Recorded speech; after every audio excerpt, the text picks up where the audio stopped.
Hi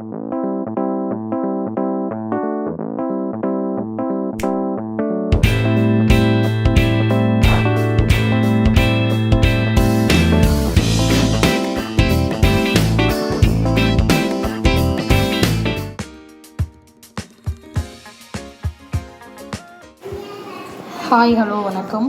இப்போ என்ன பார்க்க போகிறோன்னா நம்ம தர்பூசணி நன்னாரி சர்பத் பார்க்க போகிறோம். அதுக்கு தேவையான பொருட்கள் என்னென்னு பார்த்துருவோம். பாருங்கள், பிசின் எடுத்து வச்சுருக்கேன், அப்புறம் சப்ஜா விதை, லெமன், நன்னாரி வேர் வந்துட்டு எடுத்து வச்சுருக்கேன்.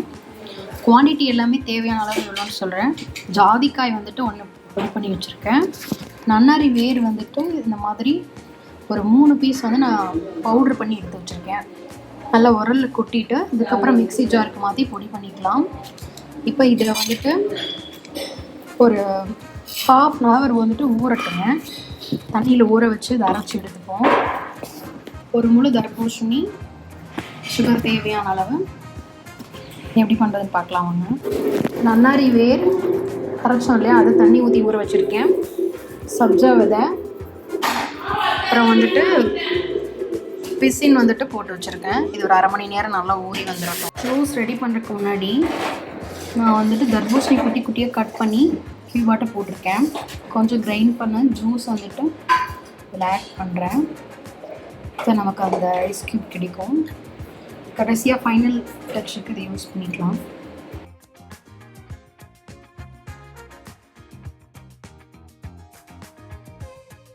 தர்பூஸ் வந்துட்டு ஒரு 3/4 பழம் அரைச்சி எடுத்திருக்கேன்.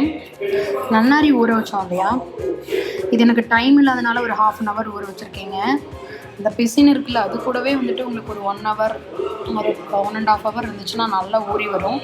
எனக்கு டைம் இல்லை, ஸோ அதனால நான் கொஞ்சம் பிஃபோராகவே எடுத்துட்டேன். இப்போ இந்த நன்னாரி வந்துட்டு ஃபில்டர் பண்ணிடுவோம். ஊறின நன்னாரியை கொஞ்சம் டஸ்ட்டு வந்துட்டு இதில் மிச்சமாகும். இதையுமே நம்ம இன்னொரு ரவுண்ட் அரைச்சி ஜூஸ் கூட ஆட் பண்ணிடுவோம். எகெயின் இருந்த டஸ்ட்டையுமே கொஞ்சம் தண்ணி ஊற்றி ஜாரில் அரைச்சிட்டேன். அதையுமே ஃபில்ட்ரு பண்ணிடுவோம். ஸ்மெல்லு பயங்கரமாக இருக்குது. இந்த ரியலாக நன்னாரி சர்பத் வந்துட்டு நம்ம அந்த ஸ்மெல் வரும் இல்லையா, அதை தாண்டியுமே இருக்குது இதோட ஸ்மெல்லு. இன்னொரு தடவையுமே ஒரு 1/2 டம்ளர் தண்ணி ஊற்றி இதுக்குமே ஃபில்ட்ரு பண்ணி எடுத்துக்கலாம். இதில் அவ்வளோ எசன்ஸ் இருக்குது நன்னாரியில். எப்படியும் அது ஒரு 15 மெம்பர்ஸ்க்கு நம்ம சர்வ் பண்ணலாம். ஒரு 3/4 பழம் வந்துட்டு போட்டோன்னா 3rd டைமும் ஸோ வந்துட்டு இந்த நன்னாரியாக ஃபில்ட்ரு பண்ணுறேங்க. சுகர் பார்த்திங்கன்னா ஒரு 1/4 கிலோ போதுமானது. எனக்கு அந்தளவுக்கு சுகர் போதும். ஏன்னா நேச்சுரலாகவே வந்துட்டு இனிப்பு பொருள் தான் இந்த பழம். ஸோ இந்த நன்னாரிலையுமே ஒரு தித்திக்கிற ஒரு டேஸ்ட்டு சுவை இருக்கும். இதை நல்லா ஃபில்ட்ரு பண்ணி எடுத்துட்டோம். நன்னாரி பாருங்கள், வேறு எப்படி கொட்டையாக இருந்துச்சு இல்லையா, அது நல்லா ஃபஸ்ட்டு பொடி பண்ணி எடுத்துட்டேன். அப்புறம் மிக்சியில் போட்டு நல்லா பவுட்ரு பண்ணேன். அதுலேயுமே நல்லா ஆகலை. ஸோ நம்ம இதை ஊற வச்சு எடுத்ததில் அந்த தண்ணி எசன்ஸ் வந்துருச்சு. லெமன் வந்துட்டு பார்த்திங்கன்னா நீங்கள் கடைசியாக நம்ம சர்வ் பண்ணுறதுக்கு முன்னாடி கட் பண்ணி எசன்ஸ் எடுத்து ஆட் பண்ணால் போதும். இப்போது நன்னாரி வேறு ப்ளஸ் பழமும் கூல் பண்ணி மிக்ஸ் பண்ணிட்டோம். நெக்ஸ்ட்டு என்ன ப்ராசஸ் பண்ணோன்னா, ஜாதிக்காய் வந்துட்டு பொடி பண்ணி வச்சுருக்கோம். இதோட பெனிஃபிட்ஸ் பார்த்திங்கன்னா மைண்ட் ரொம்பவுமே காமாக இருக்குங்க. ப்ரெஷர் இருக்காது, டென்ஷன் ஃப்ரீயாக வச்சுக்கும். ஸோ இது ஒரு 1/4 டீஸ்பூனுக்கு மேலே இதில் ஆட் பண்ணக்கூடாது. நான் 3/4 பழத்துக்கே 1/4 டீஸ்பூன் தான் போடுறேன். ஸோ இது இந்த நரம்பு பிரச்சனை உள்ளவங்களுக்கெல்லாம் இது ஸ்கிப் பண்ண தான் வேணும். எனக்கு தேவை நான் போட்டுக்கிறேன், உங்களுக்கு தேவைன்னே இதை ஆட் பண்ணிக்கலாம் நீங்கள். இதுக்கப்புறம் சப்ஜா விதை இருக்கு இல்லையா, அது நல்லாவே ஊறி வந்துடுச்சு. இது கூட மிக்ஸ் பண்ணிடுவோம். நல்லா கலக்கி விட்டுறலாங்க.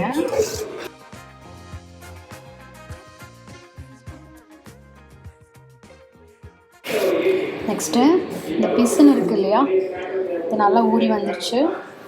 இதுமாதிரி இது கூட ஆட் பண்ணுறேன். எனக்கு ரொம்பவே பிடிக்கும் இது. உங்களுக்கு எவ்வளோ குவான்டிட்டி பிடிக்குமோ அது போட்டுக்கோங்க.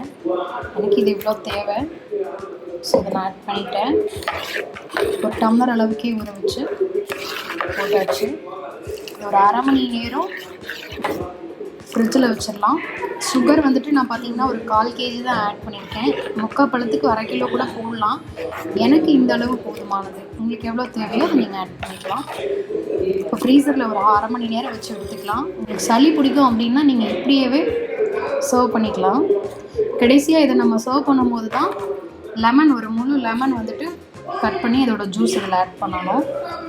ஃப்ரீசரில் வச்சு எடுத்துட்டோம், நல்லா கூலிங் ஆயிடுச்சுங்க. இப்போ 2 டைப் ஆஃப் வெரைட்டிஸ் நம்ம பண்ண போகிறோம். ஒரு கிளாஸில் வந்துட்டு ஐஸ் க்யூபு ப்ளஸ் சப்ஜா போட்டிருக்கேன். இது கூட வந்து மில்க் ஆட் பண்ண போகிறோம். லெமன் ஆட் பண்ணுறதுக்கு முன்னாடி இந்த ப்ராசஸ்ஸு பாருங்கள். இப்போ இதில் மில்க் ஆட் பண்ணி ஒரு 3 டைம்ஸ் இது ஜூஸ் எடுத்துக்கலாம் கரண்டியில்.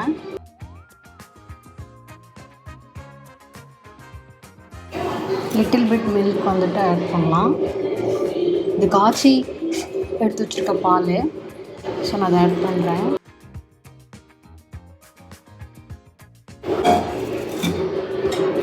பார்க்குறதுக்கு செமையாக இருக்குல்ல, நல்லா கலக்கிடுவோம். சுகர் ஆல்ரெடி கலந்து வச்சுருக்கனால சுகர் தனியாக தேவையில்லை, வேணும்னா நீங்கள் ஆட் பண்ணுறேன்னா ஆட் பண்ணிக்கலாம். டேஸ்ட் பார்க்கலாமா?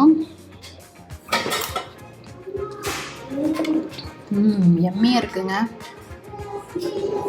சுகர் கம்மியாக இருக்குது, ஆனால் ஒரு 2 ஸ்பூன் வந்து ஆட் பண்ணிக்கலாம். மில்க்குக்கு நம்ம இந்த ஜூஸ் எடுத்ததுக்கு அப்புறமா தான் இதில் வந்துட்டு நீங்கள் லெமன் வந்துட்டு ஆட் பண்ணணும். லெமன் ஆட் பண்ணி சர்வ் பண்ணிடுவாங்க. கலக்கிட்டு லாஸ்ட் மாற்றிடலாம். அடிக்கிற வெயிலுக்கு நல்லா குளுன்னு செமையாக தர்பூசணி நன்னாரி சர்பத் ரெடி ஆயிடுச்சு. 2 டைப் ஆஃப் ஜூஸ் ரெடி பண்ணிட்டேன். செமையாக இருக்குல்ல, கலர்ஃபுல்லாக இருக்குது. அதாவது இது வந்து லெமன் ஆட் பண்ணுறது, இது லெமன் ஆட் பண்ணாதது. With milk, without milk. இது ரெண்டுமே டேஸ்ட் வந்து செமையாக வந்துருக்கு. நீங்களும் இதை ட்ரை பண்ணி பார்த்துட்டு சாப்பிட்டு எப்படி இருக்குன்னு லைக் பண்ணுங்கள், ஷேர் பண்ணுங்கள், கமெண்ட் பண்ணுங்கள், சப்ஸ்கிரைப் பண்ணுங்கள். தேங்க்யூ.